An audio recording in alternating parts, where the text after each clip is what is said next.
Hello, selamat petang semua. Masa yang ditunggu dah tiba, and now saya Syekh Zazul akan cuba guide awak bagaimana cara untuk menguasai kemahiran proses sains. Refer balik topik kita, kemahiran proses sains step by step. Ya, sebab kemahiran proses sains ini sangat penting untuk menguasai kertas 2. Kebanyakan daripada soalan kertas 2 based on science process skin. Alright, so saya harap awak belajar hari ini bersama dengan bimbingan daripada ibu, bapa atau abang atau kakak ataupun datuk ataupun nenek yang boleh bantu awak macam mana cara awak nak belajar mata pelajaran sains. Okey, saya harap sesi kali ini bersama-sama saya murid-murid yang mungkin berada di tahun 3, tahun 4, tahun 5, tahun 6 dan especially for UPSR, calon UPSR 2020. Okay, so tanpa melengahkan masa, kita terus pergi kepada objektif kita hari ini, iaitu untuk membincangkan jawapan-jawapan daripada modul yang telah dibekalkan kepada kamu. Okay, so fokus sempena, bukanlah sempena, bukan. So kita tengok ni sebagai satu cara untuk awak mengisi masa dengan satu perkara yang berfaedah, iaitu menyertai dan juga mendengar bengkel saya secara online. Okay, so tengok dekat situ, kita pergi kepada soalan kita yang pertama. Alright, so daripada soalan yang pertama, dia kata dekat situ, jadual tu menunjukkan bilangan harimau yang hidup di hutan. Okay, dekat situ kita dapat lihat bahawa bilangan harimau itu sebagai satu pemboleh ubah, the number of tiger as one of the variable. Dan maklumat kita ini adalah bergantung kepada jadual yang diberi. So kita kena tahu bahawa setiap daripada table dia mesti ada setiap nyiasatan berdasarkan daripada pemboleh ubah. Okay, so dekat sini kita label as pemboleh ubah manipulasi or manipulated variable, and third one number 2 as responding variable ataupun pemboleh ubah bergerak balas. Okay, so kita tengok dekat sini, kita kena tulis dengan jelas tentang kedua-dua pemboleh ubah tersebut. Okey, dekat sini maklumat untuk pemboleh ubah. Saya nak buat sedikit catatan dekat kamu tahun. Dia special sikit ya. Dia boleh berdiri dengan satu perkataan. Okey, tahun. Tetapi kebanyakan seperti tahun dan tahun ya, ataupun suhu boleh berdiri dengan satu perkataan.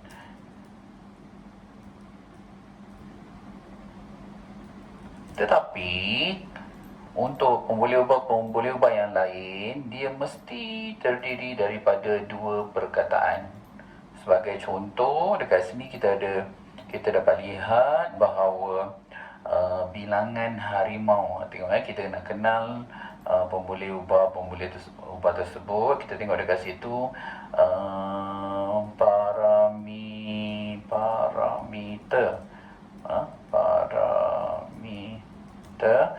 dan juga objek. Sebab saya terpaksa sebab kita ajar dalam dui, jadi kita kena tengoklah yang mana satu yang betul. Okay, so kena label ni. Nak kenal, saya nak bantu parent macam mana nak kenal bilangan or the number. Ini adalah merupakan parameter, manakala harimau tiger as the object, an object here.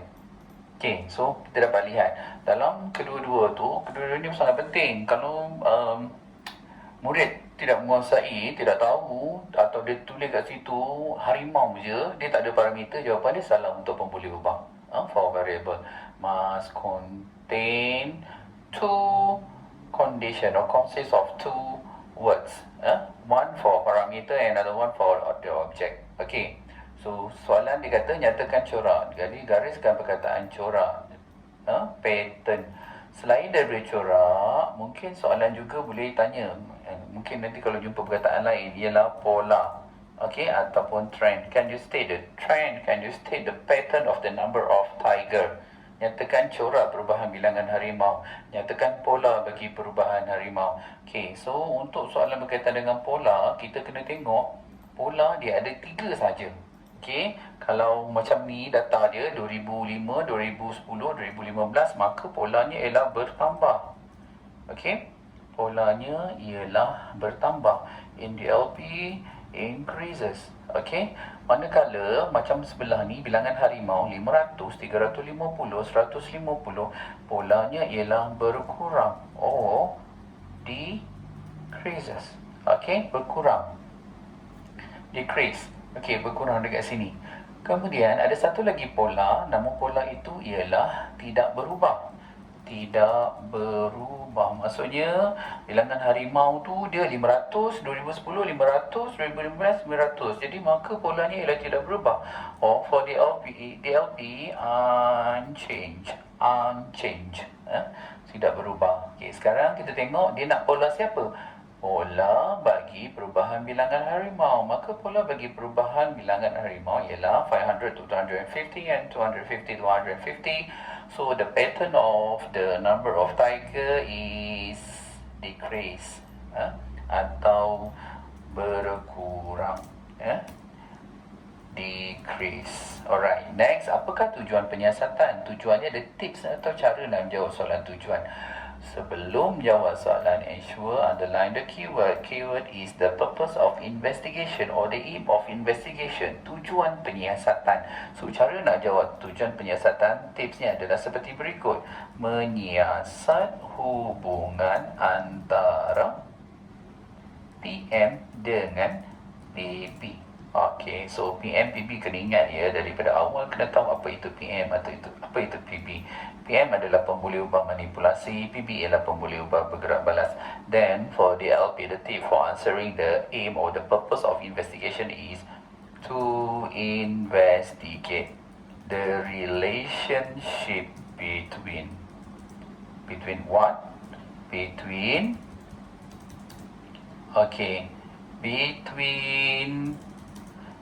MV, manipulated variable, and RV, responding variable. Okey, sekarang kita cuba untuk jawab soalan tadi. Menyiasat hubungan di antara tahun dengan bilangan harimau. Then for the LP, to investigate the relationship between year and the number of tiger.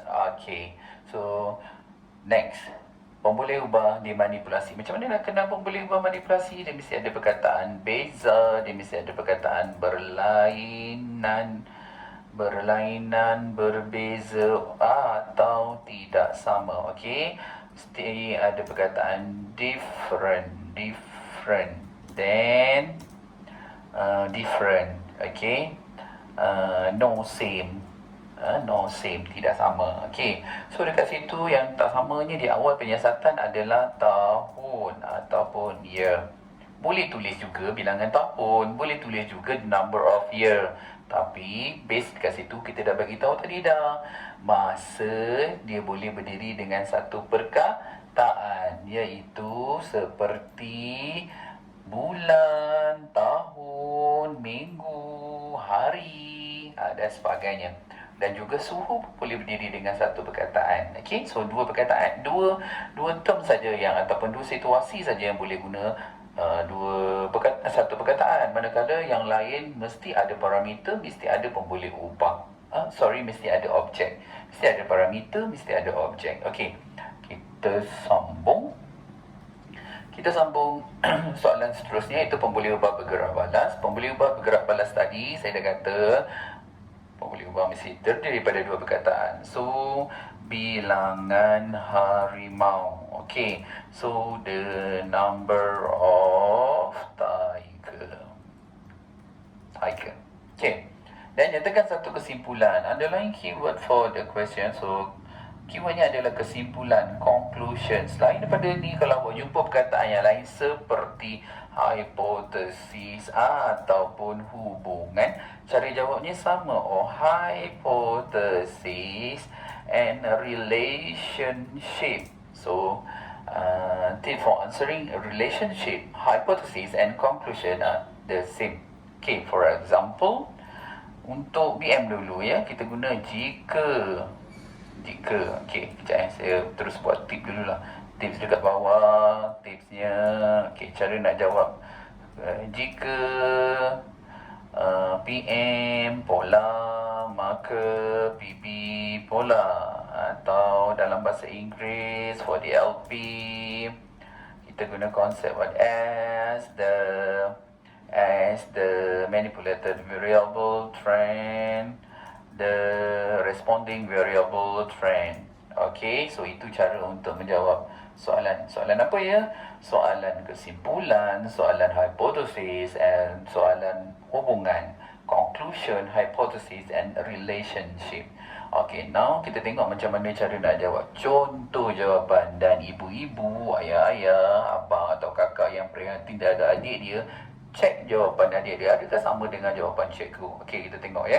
Yang pertama, nyatakan kesimpulan. Jawapannya jika tahun bertambah. Ada tak adik dia jawab jika bilangan tahun bertambah? Itu budak yang tertib, budak yang polite sangat. Macam mana dia cari nak jawab dia? Jika bilangan tahun bertambah, jika tahun bertambah pun dah betul. Maka pemulihan bergerak balasnya ialah bilangan harimau bertambah. Okey.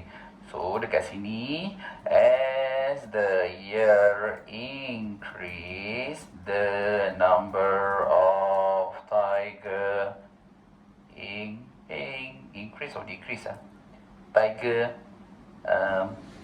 decrease. Minta maaf, cikgu dah salah ni. So, betulkan yang dalam BM dia, maka bilangan harimau berkurang. Okay.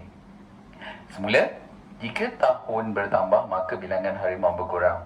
As the year increase, the number of tiger decrease. Mesti tadi mula-mula ada orang nak marah cikgu kan? Okay, now cikgu dah buat correction. Sorry. So, the correct answer for the conclusion based on the table 7 is as the year increase, the number of tiger decrease. Atau, jika tahun bertambah, maka bilangan harimau berkurang. Clear? Okay, next. Untuk soalan berikutnya adalah meramal or predicting. Untuk meramal, soalan meramal, kena ingat ya, dia nak bilangan harimau. Dalam soalan, dia ada peraturan-peraturannya. Ada rule ataupun mark scheme ataupun skema pemarkahan kat situ.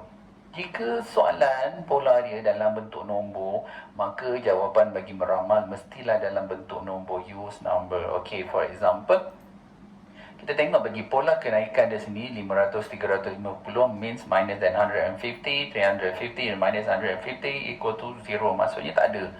Kalau tak ada, jawapan boleh tak boleh kata tiada. Sebab kita tadi dah bagi tahu soalan dalam bentuk nombor, jawapan juga dalam bentuk nombor. Jadi maka jawapannya ialah sifar. Sifar atau biasa sebut kosong lah. Okey, sifar. Okey.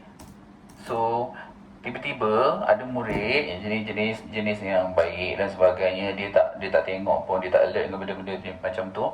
Dia tengok 2005 500, 350, 150 means dia tengok polanya berkurang. Tapi soalan tanya meramal.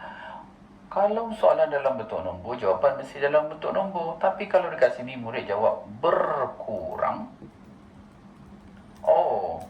decrease, maka jawapannya ialah salah. Kerana, ingat balik cikgu kata tadi, mesti guna nombor or use number. Okay, clear? Kalau soalan meramal ada unit, jawapan ada unit. Tapi harimau ada unit ke? Tak ada kan? Kalau tak ada unit, jadi tulis kosong aja kat situ. Okay, next. Membina carta palang. Garis perkataan. Carta palang. Ini adalah kerja yang kena buat. Bar chart. So, bar chart dia ada 2 markah. Tengok. Tuh, 2 markah.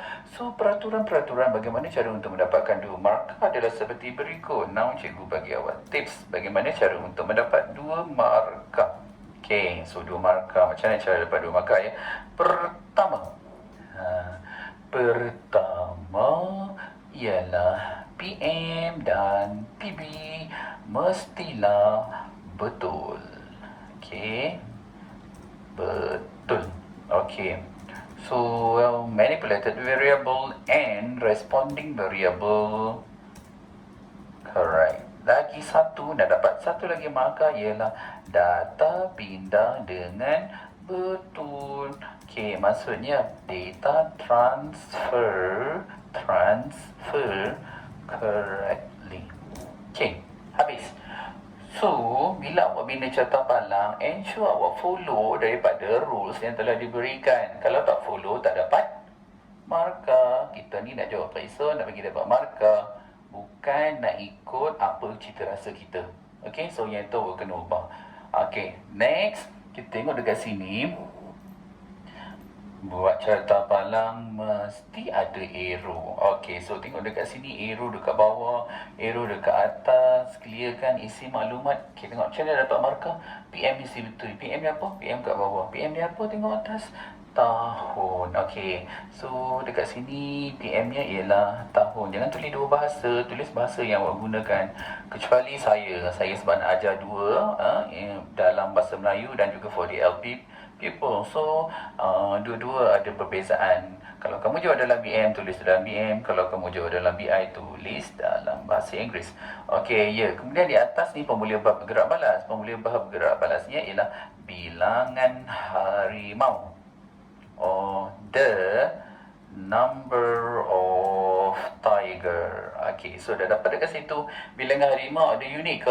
Mana harimau ada unit? Takkan meter, takkan sentimeter padu dan sebagainya. So tak ada unit, jadi tulis bilangan harimau sahaja. Okay, dah ada dua tahun. Ingat, untuk tahun dia ada 3 tahun. 2005, 2010 and 2015. So 3 tahun cukup. Okey, dan bilangan harimau dia mula dengan 150. Selepas itu bilangan harimau dia 350. Selepas tu bilangan harimau dia 500. Okey, sekarang mari kita bina carta palang. Nak bina carta palang mesti guna palang. Ensure awak guna pembaris. Buat carta palang yang elok, bukannya bangunan yang nak roboh ke apa ke. So bina carta palang yang baik. 2005 datanya ialah 500 ekor harimau. Tengok cikgu buat cantik kan. Okay, then 2010 350. Kalau boleh sama besar.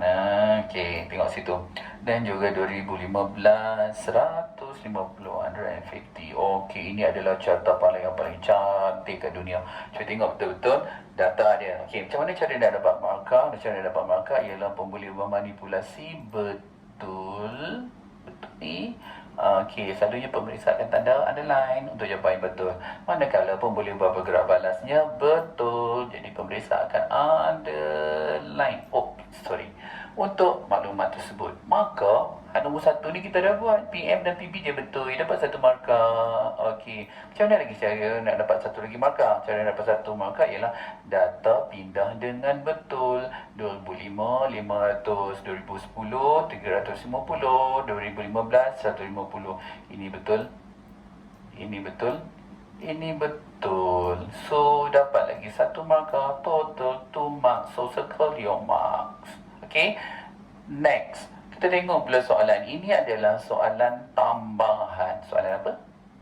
Tambahan. Okay, so untuk soalan tambahan, bilangan pemburu haram. Okay, tengok dekat sini Bilangan pemburu haram underline mempengaruhi bilangan harimau. Okay, so the number of illegal hunter affects the number of tiger. Can you identify the manipulated variable and the responding variable for the information above? So, tengok dengan betul. Dekat sini dia kata bilangan pemburu haram. Kita kita tahu bahawa pembuluh ubah manipulasi. Oh, manipulated variable. Kenapa? Sebab kat tengah perkataan mempengaruhi. Bila mempengaruhi, manipulasi depan, pembuluh ubah gerak balas belakang. Bilangan harimau ialah pembuluh ubah bergerak balas. Oh, responding variable. So, clear? Dah dapat kedua-dua. Kita terus untuk menjawab soalan. Dia nak satu hipotesis. Ingat balik kita pada soalan yang di atas. Hypothesis, conclusion or relationship, cara menjawabnya adalah sama. Now dia bagi extra information, jadi kita jawab based on the extra information given. Okay, so jika bilangan pemburu haram bertambah, maka bilangan harimau apa jadi? Berkurang. Okay, so sekarang tengok ya. Saya suka kalau anak murid bekerja dengan bagus. Bila tengok kat situ dia guna tanda koma. Bagus. Ini contoh jawapan yang bagus. Now for the LPS, the number of illegal hunter increase, the number of tiger decrease. Clear? Okay, habis untuk soalan nombor 1. Setakat tu lah ni, cuba tengok. Ini latihan tak semestinya UPSR dia ada banyak markah macam ni. Ini untuk drilling saya buat untuk banyak markah dekat sini. 1 mark, 2, 3, 4, 5, 6, 7 and 8, 9. Jadi kita ada tengok ada 9 markah dekat situ. Lo ni awak tengok berapa markah awak dapat.